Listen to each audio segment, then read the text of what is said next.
지난 시간에 멜기세덱에 대해서 살펴보았죠. 그리고 이제 멜기세덱을 통하여 아브라함이 11조로 신앙 고백하는 모습도 살펴보았습니다. 그 순간까지는 이제 아브라함이 굉장히 멋있는 모습을 보여주었어요. 그돌라오멜이 이끄는 동방 원정대를 멋있게 쳐부수고, 그리고 소돔 왕이 제시하는 세상적 대가도 거부하고 오직 하나님만 나의 의지할 곳이다라는 신앙을 고백을 했습니다. 그 일 후에 얼마 지나지 않아서 오늘 본문의 내용이 기록이 되어 있는데, 아브라함이 두려움에 빠져 있습니다. 그리고 하나님이 아브라함에게 너에게 내가 자손을 약속해 주마 라고 약속을 주시니까 아브라함이 그것을 믿었대요. 근데 성경은 아브라함이 그것을 믿은 것을 하나님이 의롭게 여기셨다라고 기록을 하고 있습니다. 이 부분을 히브리서 11장 8절에서 뭐라고 이야기를 하냐면요, 아브라함의 믿음에 대해서 히브리서가 이렇게 기록을 합니다. 함께 읽어보겠습니다. 시작. 믿음으로 아브라함은 부르심을 받았을 때에 순종하여 장래의 유업으로 받을 땅에 나갈새 갈 바를 알지 못하고 나아갔으며. 네. 자, 이 부분은 아브라함이 처음 부르심을 받을 때의 장면이죠. 네, 하나님께서 아브라함을 부르실 때 아브라함이 믿음으로 반응했다라고 기록을 합니다. 히브리서 기자가 아브라함이 갈대아 우르와 하란을 떠난 것이 믿음에서 시작된 거다라고 기록을 하고 있어요. 이 믿음부터 오늘 하나님이 아브라함이 믿음의 일을 의롭게 여기시고까지를 우리가 좀 정리를 하려고 합니다. 네, 여러분, 결론부터 말을 하자면요, 우상을 섬기며 하나님을 떠나 있던 타락한 사람에게 하나님의 선택이 있고 하나님의 인도하심이 있고 하나님이 은혜와 선물이 부어져서 이 아브라함이 바벨론을 떠난 것이지, 아브라함이 믿음을 발휘해서 갈대아 우르를 떠난 것이 절대 아닙니다. 그러니까 우리가 믿음에 대해서 거론할 때, 기도할 때 이런 말 많이 하죠. 믿습니다. 믿습니다. 그리고 설교할 때 이런 말을 많이 합니다. 믿으시기 바랍니다. 그러한 믿음과는 색깔과 차원이 전혀 다른 믿음이에요. 성경에서 말하는 믿음은 인간 측에서 의지를 발휘하고 노력해서 생성되는 게 아니라 하늘로부터 은혜로 무작정 불가항력적으로 부어지는 게 믿음이거든요. 히브리서를 보면은 아브라함이 믿음으로 순종하여 나아갔다라고 이야기를 하는데, 이걸 정확히 번역을 하면은 믿음으로 말미암아, 믿음을 통하여예요. 그러니까 얼핏 보면은 아브라함이 하나님이 우리 가자 했을 때 없던 믿음을 막 쥐어 짜내듯 생성시켜서 그래 내가 하나님 믿어보겠습니다, 손잡고 갑시다 하고 간 게 아니라, 믿음으로 말미암아 믿음을 통하여는 하나님이 아브라함을 순종할 수 있도록 그 매개체로 삼은 게 부어주신 믿음이라는 거예요. 그러니까 믿음하면 무조건 하나님 측에서의 은혜와 선물로 생각하셔야지, 내가 없는 걸 한번 만들어 봐야지, 내 밑에 깔려있는 믿음을 끌어올려 봐야지, 이렇게 생각하는 믿음은 성경에 말하는 믿음과 색깔과 차원이 전혀 다른 믿음입니다. 믿음이란 그렇게 전혀 그럴 능력이 없는 불가능한 자에게 하늘로부터 은혜로 부어지는 것이 믿음이지, 우리의 믿음은 다시 말해 하나님의 열심의 결과이지 우리에게서 우러나오는 어떤 것이 아니라는 겁니다. 그래서 오늘 말씀의 제목이 믿음, 동격으로 하나님의 열심이라고 정했어요. 자, 믿음에 대해서 유다서 1장 3절에서는 뭐라고 말씀하느냐, 함께 읽어봅니다. 사랑하는 자들아, 우리가 일반으로 받은 구원에 관하여 내가 너희에게 편지하려는 생각이 간절하던 차에 단번에 주신 믿음의 도를 위하여 힘써 싸우라는 편지로 너희를 권하여야 할 필요를 느꼈노니. 아멘. 자, 지금 유다서에서 믿음을 어떻게 설명하고 있습니까? 믿음은 하나님으로부터 택함 받은 백성에게 단번에 부어지는 거예요. 우리가 구해서 생성되는 게 아니라 하나님의 은혜와 선물로 단번에 부어지는 겁니다. 인간의 내면이 아닌 외부에서 그 원인이 있는 게 믿음이라는 것이지요. 하나님으로부터 부어지는 은혜로서의 그 믿음을 신학에서는 객관적 믿음이다 라고 이야기를 합니다. 하나님이 이렇게 아브라함을 우리 함께 내가 지시할 땅으로 가자 하시면서 믿음을 부어주신 그 믿음이 객관적 믿음이에요. 그리고 그렇게 하나님으로부터 죄인들에게 은혜로 부어진 그 객관적 믿음에 의해서 그가 그의 인생을 통해 그 믿음을 주관화시키는 과정을 신앙생활이라고 부를 수 있는 것이죠. 그렇게 믿음은 인간들에게서 만들어지고 발휘되는 게 아니라 하나님에 의해 선물의 관점에서 이해되어져야 할 속성이 바로 믿음입니다. 자, 그런 의미에서 오늘 본문의 6절을 한번 다시 읽어볼게요. 창세기 15장 6절입니다. 시작. 아브라함이 여호와를 믿으니 여호와께서 이를 의로 여기시고. 자, 여기도 우리가 표면적으로만 보자면 마치 아브라함이 하나님을 믿어 주었고 그 믿어 주었던 믿음을 근거로 아브라함이 의로워졌다라고 오해하기 쉬워요. 다시 말해서 의로움의 근거가 내가 쥐어짜낸 믿음이다라고 생각하기 쉽다란 말이죠. 그러나 여러분, 오늘 본문에 기록되어 있는 그 믿음 역시 하나님이 아브라함에게 주신 믿음이라는 거 우리가 잊지 말아야 돼요. 하나님으로부터 주어진 것이지 아브라함으로부터 출발한 것이 아니라는 것을 오늘 우리가 좀 확실히 정리하려고 합니다. 1절부터 보겠습니다. 15장 1절 함께 읽겠습니다. 시작. 이후에 여호와의 말씀이 아브라함에게 임하여 이르시되 아브라함아 두려워하지 말라. 나는 내 방패여 너의 지극히 큰 상급이니라. 자, 보십시오. 지금 아브라함이 전쟁에서 승리했습니다. 본인도 알아요. 이 전쟁은 말도 안 되는 전쟁이다. 계란으로 바위치기인데 계란이 바위를 부셨다. 이게 말이 되는 전쟁입니까? 고로 이거는 하나님의 은혜가 맞다라는 신앙 고백으로 멜기세덱에게 11조를 드렸거든요. 그랬던 아브라함이 이 영적 전쟁에서 승리한 아브라함이 지금 어떠한 상태에 빠져 있습니까? 두려워하고 있는 상태에 빠지고 있어요. 하나님께서 두려워하고 있는 아브라함에게 나타나셔서 두려워하지 말라라고 말씀을 하시며 위로하시는 겁니다. 그러면서 뭐라고 말씀하세요? 하나님께서 아브라함의 방패이시고 하나님께서 아브라함의 상급이다. 그것도 큰 상급이다 라고 말씀을 하시죠. 그렇다면 여러분, 아브라함은 지금 뭘 두려워하고 있는 것입니까? 아브라함은 얼마 전에 맹렬한 동방의 연합군들을 물리쳤어요. 그것도 300여 명의 가신들과 주변 이웃국의 몇몇 동맹군들을 가지고 쳐들어가서 이긴 겁니다.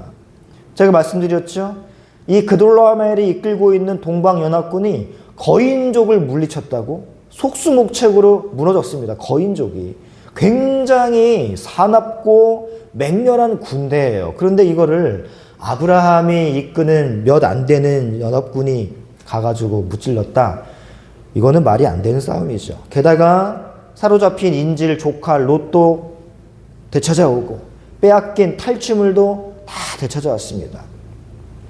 그러면 여러분, 이 동방연합군이 체면이 말이 아닐 것입니다. 가만히 있을 리가 없어요. 이게 두려운 거예요. 이 동방연합군의 재침공이 두려운 겁니다. 하나님의 은혜로 영적으로 충만해져서 가가지고 이웃을 사랑하는 마음으로 목숨 걸고 다 되찾아왔는데, 그리고 세상 물질로 보답을 해주겠다고 할 때 영적 카타르시스에 젖어있던 아브라함이 너 하고 다 거절했단 말입니다. 나는 하나님만으로 만족할 거야 라고 신앙적인 멋있는 모습을 보여줬던 아브라함이 일정한 시간이 흐르자 이 영적 카타르시스가 쭉 내려가고 두려움이 찾아오기 시작했어요.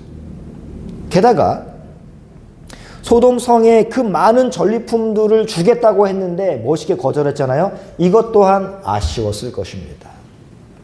미련이 남았겠지요. 여러분, 마치 이런 거예요. 우리가 부흥성에 가가지고 굉장히 영적으로 충만해졌습니다. 그래서 막 술도 끊고 담배도 끊고 이제 물질 의지하지 않겠습니다. 하나님만이 나의 방패이십니다 라고 고백했다가 일주일이 흐르고 2주일이 흐르면 다시 예전 모습으로 돌아가는 우리의 모습과 비슷하다고 보시면 될 것 같습니다. 영적 전쟁에서 승리했는데 이 영적 희열이 얼마 가지 않아서 다시 원상태로 소멸되고 그 안에 기저에 깔려있던 두려움과 미련이 스멀스멀 올라오는 상태. 이게 지금 아브라함의 상태인 것이죠.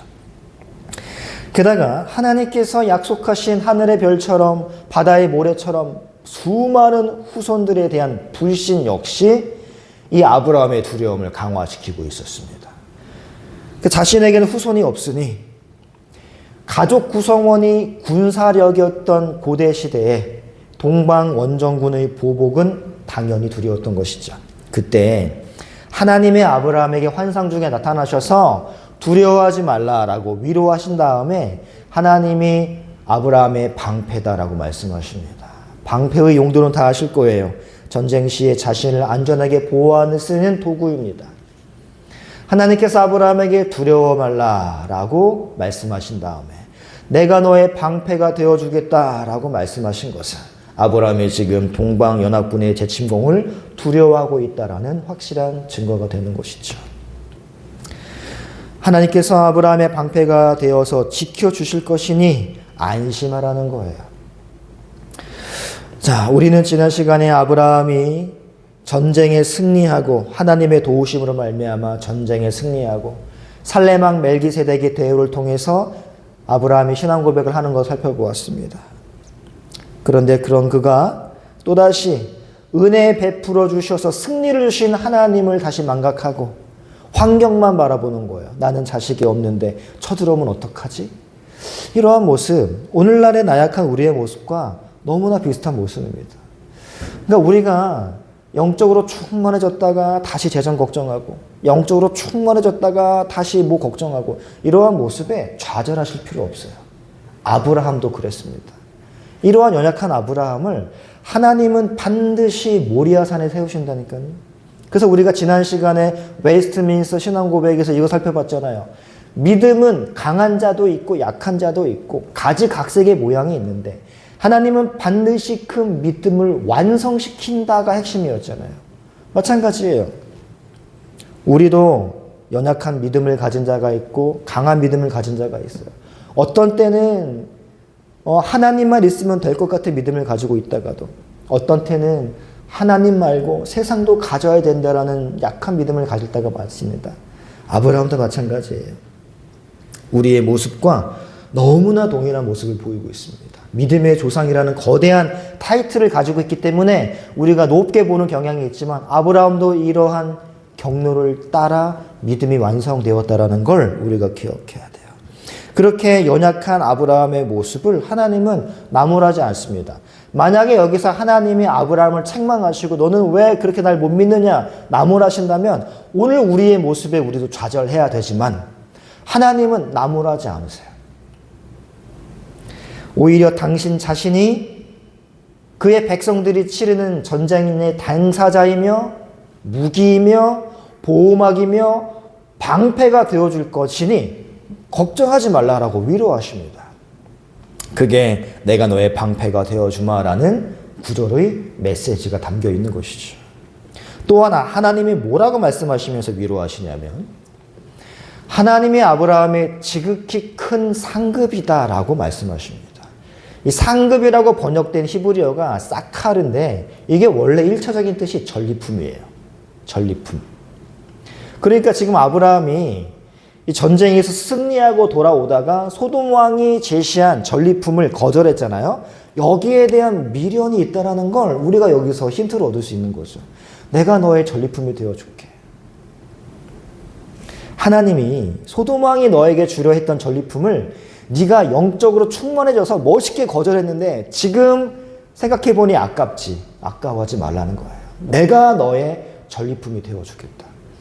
네가 취해야 할 거는 소돔 왕이 제시했던 전리품이 아니라 바로 나 하나님이다 라는 걸 말씀하시는 것이죠. 전쟁에서 승리한 후 아브라함이 얻을 수 있는 건 고로 세상의 물질과 같은 보답이 아니라는 겁니다. 하나님 자신이라는 거예요. 우리 역시 영적 전쟁에서 승리하면 하나님 말씀에 순종하고 하나님만 의지하여서 죄악을 이기고 나면 우리에게 주어지는 거는 건강, 물질 이런 게 아니라 하나님 자신이 되는 거예요. 세상적 보답이 아닙니다. 근데 여러분, 슬프게도 오늘날의 기독교는 하나님의 힘을 이용하여 이 세상의 전리품을 하나라도 더 챙기려고 아우성인 모습이 참 안타까운 것이죠. 하나님은 분명히 말씀하셨습니다. 아브라함에게 주어지는 보상은 소돔왕에 제시한 그러한 전리품으로서의 물질이 아니라 하나님 자신이다. 하나님의 생명력, 영생, 이게 우리 성도의 상이에요. 우리 성도가 하나님의 처소가 되고 하나님이 우리의 처소가 되어 주셔서 하나님이 누리는 모든 것을 함께 누리게 되는 것, 그것보다 더 큰 상급이 어디 있습니까, 여러분? 계속해서 15절을 보십시오. 15장 5절 보십시오. 그를 이끌고 밖으로 나가 이르시되 하늘을 우러러 무뼈를 셀 수 있나 보라. 또 그에게 이르시되 네 자손이 이와 같으리라. 이렇게 방패 말씀하시고 상급 말씀하시고 또 후손 말씀하시는 것. 지금 아브라함의 두려움을 하나님이 약속하신 후손이 현실로 이루어지지 않는 것에 대한 불신 때문에 이 두려움이 더 커지고 있다라는 걸 증명하는 겁니다. 근데 여러분, 일단 5절에 나오는 이 자손, 후손이 누구인지를 먼저 정의하고 넘어가야 될 것 같아요. 갈라디아서 3장 16절에 보시면 이 하나님이 말씀하신 자손이 누구를 가리키는지 명확히 나와 있습니다. 함께 읽어봅니다. 16절입니다. 시작. 이 약속들은 아브라함과 그 자손에게 말씀하신 것인데 여럿을 가리켜 그 자손들이라 하지 아니하시고 오직 한 사람을 가리켜 네 자손이라 하셨으니 곧 그리스도라. 아멘. 자, 보세요. 하늘을 우러러 무별을 셀 수 있나 보라 라고 말씀하신 다음에 나오는 자손이라면 수많은 자손, 복수가 떠올라야 정상이죠. 그런데 15장 5절의 자손이라고 기록된 히브리어 제라라는 단어는 단수로 쓰였다는 겁니다.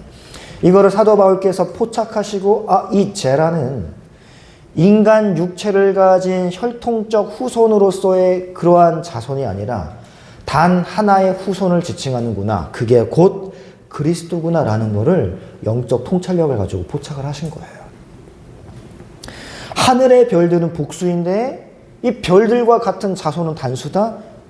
일치하지 않습니다. 성수, 격이 맞아야 되거든요. 그런데 복수와 단수는 매치가 안 돼요. 그래서 바울은 갈라디아서에서 그 자손은 반드시 그리고 분명 예수 그리스도를 지칭하는 것이다 라고 명확하게 기록을 합니다. 자, 창세기에서 하나님께서 자손을 걱정하는 아브라함에게 하늘의 수많은 별들을 보여주시면서 자손을 약속하시는 장면은 비단 아브라함의 육체적 후손들이 저 별처럼 셀 수 없게 많아질 거다라는 것을 말씀하시는 것도 물론 포함되지만 그것보다 어디에 더 비중이 있냐면 하나님께서 혼돈과 공허와 흑암 속에 있는 상태에서 저 별들을 하나님의 능력으로 창조하셨듯이 아브라함을 통하여 복받을 믿음의 자손들 역시 아브라함이라는 한 인간의 노력을 통해서 이루어질 게 아니라 하나님의 전능하심과 하나님의 말씀과 하나님의 능력으로만 가능해질 것이다 라는 걸 말씀하는 거예요. 그러니까 하늘의 별과 같은 수많은 개체수를 말씀하신다기보다 하늘이 어떻게 창조되었느냐, 내 능력으로 창조되었다. 마찬가지야. 아브라함 너의 후손도 그렇게 될 거야 라고 말씀하시는 것이죠. 그 자손들은 아브라함이 치른 동방원정대와의 전쟁처럼 하나님이 주도하시고 하나님이 승리를 가져주시는 방법으로 탄생하게 될 것이다 라는 말씀을 하시기 위해 동방원정대 스토리 뒤에 아브라함의 후손 이야기가 자연스럽게 이어지는 것이죠. 그리고 그와 마찬가지로 아브라함이 나지도 않았을 때 하늘의 별들이 무에서 창조된 것처럼 아브라함의 후손들도 그렇게 하나님이 창조하실 것인데 그들은 인간들의 힘과 노력이 아니라 하나님의 전적인 주권, 즉 하나님의 아들 예수 그리스도 안에서 창조될 것임을 예언을 해주고 계시는 겁니다. 그러니까 아브라함이 바로 그 현실, 인간 측에서는 아무것도 내어놓을 수 없는 상태에서 하나님이 아브라함의 자손 예수 그리스도를 통하여 계획하시고 예수 그리스도를 통하여 하나님이 주도하시고 예수 그리스도를 통하여 하나님이 완성하셔서 이르게 되는 이 영적 전쟁의 현실에 대한 설명을 하시기 위해 하나님이 동방원정대와의 전쟁을 허락하신 겁니다. 그리고 그 전쟁이 하나님의 열심에 의해 승리를 거두었듯 아브라함을 통해 태어나게 될 자손들, 영적으로는 예수 그리스도를 통해 나게 될 하나님의 백성들 역시 하나님의 은혜와 하나님의 열심을 통해서만 가능할 거다라는 걸 말씀해 주시는 거예요. 그걸 아브라함이 믿었다라는 겁니다. 그게 6절의 아브라함이 여호와를 믿으니 라는 구절의 진의예요. 표면적으로 내 육체의 후손이 많아질 거다를 믿은 게 아니라 영적인 의미를 깨달은 것이죠. 하나님은 죄인들에게 주어지는 의가 오직 하나님 자신의 열심에 의해서만 만들어지고 주어지는 것임을 설명하시기 위해서 롯을 아브라함에게서 떠나보내시기도 했습니다. 사실 자식이 없었던 아브라함에게 조카 롯은 후계의 1순위였어요. 그래서 조카 롯을 갈대아 우르에서 데리고 나온 거예요. 후사로 삼으려고. 하지만 하나님은 다툼이라는 환경을 허용하셔서 롯을 가차없이 아브라함에게서 떼어놓으십니다. 왜냐하면 하나님은 이삭을 준비하셨지 롯을 통해 후사를 삼으실 생각이 전혀 없었거든요. 그런데 여러분, 아브라함은 계속해서 자기 쪽에서 무언가를 내놓으려고 해요. 아니, 하나님이 너에게 하늘의 별처럼 많은 후손을 줄 거야 라고 말씀하셨으면 하나님이 말씀하셨으니 이루어지리이다 라고 기다려야 되는데 계속 내가 뭔가를 해야 눈에 보이니까 내가 뭔가를 해야 안심이 되니까 롯을 데리고 오고 이번에는 뭘 내세워요? 아브라함의 집의 종인 엘리에셀을 지목합니다. 근데 하나님은 그 역시 후사가 아니다라고 단호하게 말씀하세요. 이 정도 되면 그러면 하나님은 다 계획이 있구나. 믿고 기다린 수밖에 하고 말씀과 기도 앞에 엎드려 하나님의 뜻이 이루어질 때까지 인내하며 기다려야 되지 않겠습니까? 하지만 우리가 그러하듯 아브라함 역시 내 측에서의 뭔가를 내놓아야 안심이 되는 거예요. 그래서 어떻게 합니까? 86살에 이스마엘까지 나아버립니다. 하나님은 그 일 때문에 13년 동안 아브라함과 대화를 안 하세요. 13년 동안 아브라함에게 침묵하십니다. 이렇게 인간이 하나님 앞에 내어놓는 것, 하나님의 약속을 기다리지 못하고 조바심에서 나오는 그 무언가, 그거는 하나님의 역사에 방해가 될 뿐이에요. 하나도 도움이 안 돼요. 그래서 아브라함은 그 일 때문에 13년을 손해보는 셈입니다. 자기 꾀로 조금 일찍 하나님의 뜻보다 조금 더 일찍 후사를 만들어 보려고 조바심 내다가 오히려 13년을 돌아가요.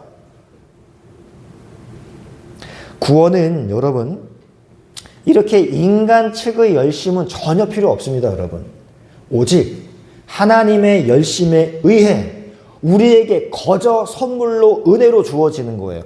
이거를 못 받아들이는 게 죄인입니다. 죄인의 특징이에요. 그러므로 오늘 본문에 아브라함이 하나님을 믿었다라는 구절 역시 아브라함이 발휘한 어떠한 성격의 믿음을 생각하시면 안 돼요. 그 믿음 역시 하나님의 열심에 의해 아브라함에게 단번에 부어졌던 그 믿음이 되살아난 것이지 아브라함이 생성한 게 아닙니다. 그러면 이런 질문 들 거예요. 그렇게 우리의 구원이 하나님의 열심에 의해서만 완성이 되는 것이라면 우리는 아무것도 안 해도 되겠네요? 라는 질문이죠. 바울의 대답은 그렇습니다. 그럴 수 없느니라 라고 못바가 이야기하죠. 왜냐하면 그렇게 하나님의 은혜는 죽은 은혜가 아니기 때문이에요. 하나님의 은혜는 살아 역사하는 은혜이기 때문에 하나님의 은혜가 부어지고 구원이 선물로 주어지고 믿음이 선물로 나에게 부어졌다면 그 구원의 역사와 은혜의 역사와 믿음의 역사는 살아 역동적으로 일하는 역사이기 때문에 내가 아무것도 안 하게 되지 않습니다. 다시 말씀드리면 내가 무언가를 해서 구원이 이루어지는 게 아니라 하나님이 은혜를 부어주었기 때문에 내 안에서 무언가가 일어나게 되고 그게 삶으로 표출된다는 것이죠. 그래서 우리는 그 하나님의 은혜에 의해 탄생한 의인들은 선물로 받은 믿음을 통해서 소망이라는 걸 갖게 됩니다. 하늘을 소망하게 돼요. 이전에는 그 소망이 없었는데 하나님의 은혜와 열심을 통하여 믿음을 선물로 부여받은 자들은 그 소망 때문에 이 세상 것들에 일희일비하지 않고 그 하늘을 향하여 한 걸음이라도 더 걸어가려는 노력의 매진이 있다는 거예요. 그리고 그들이 믿음으로 본 자들의 확정된 운명, 다시 말해서 하나님의 은혜를 입은 자들의 확정된 운명, 하나님 나라에 합한 자로서의 성숙을 자신들의 삶의 목적으로 삼게 됩니다. 그래서 열심히 그 일에 매진하게 되는 거예요. 그러니까 아브라함처럼 하나님의 약속을 조금이라도 앞당기려고 인간 측의 노력을 하는 게 아니라 하나님의 약속이 이루어질 그날을 인내로 기다리면서 세상의 모습을 버리고 하나님을 향한 발걸음을 한 걸음 한 걸음 더 나아간다는 것이죠. 하나님께서 당신의 열심히 우리 안에 믿음의 씨앗을 심어주셨습니다. 주님이 주신 그 믿음의 씨앗이 잘 자라도록 말씀과 기도로 가꾸는 몫은 우리에게 있는 거예요. 그러니까 이거는 우리가 하기 싫은데 억지로 이런 개념이 아니라 참으로 은혜가 부어지고 참으로 믿음이 부어진 자라면 당연한 결과로서 이러한 삶이 이어진다는 것이죠. 그 역시 성령님의 인도하심으로만 가능한 것입니다. 우리의 노력으로만 할 수 있는 것이 아니에요. 따라서 우리가 할 일은 말씀과 기도 속에서 성령의 소욕에 순종하기 위해 우리가 엎드려 주님의 도우심을 구하는 것 말고는 없습니다. 말씀을 정리하겠습니다. 여러분, 아브라함에게 주어진 그 믿음, 우리에게 주어진 그 믿음은 하나님께서 단번에 선물로 부어주신 객관적 믿음이 시간이 흐르면서 점점 주관적 믿음으로 바뀌며 이제는 내가 그 믿음을 잘 가꾸고 열매 맺도록 할 수 있는 능력을 하나님이 계속 주십니다. 근데 우리가 말씀과 기도에 소홀히 하고 환경만 바라보며 그 놀라움을 본관군이 쳐들어오면 어떡하지?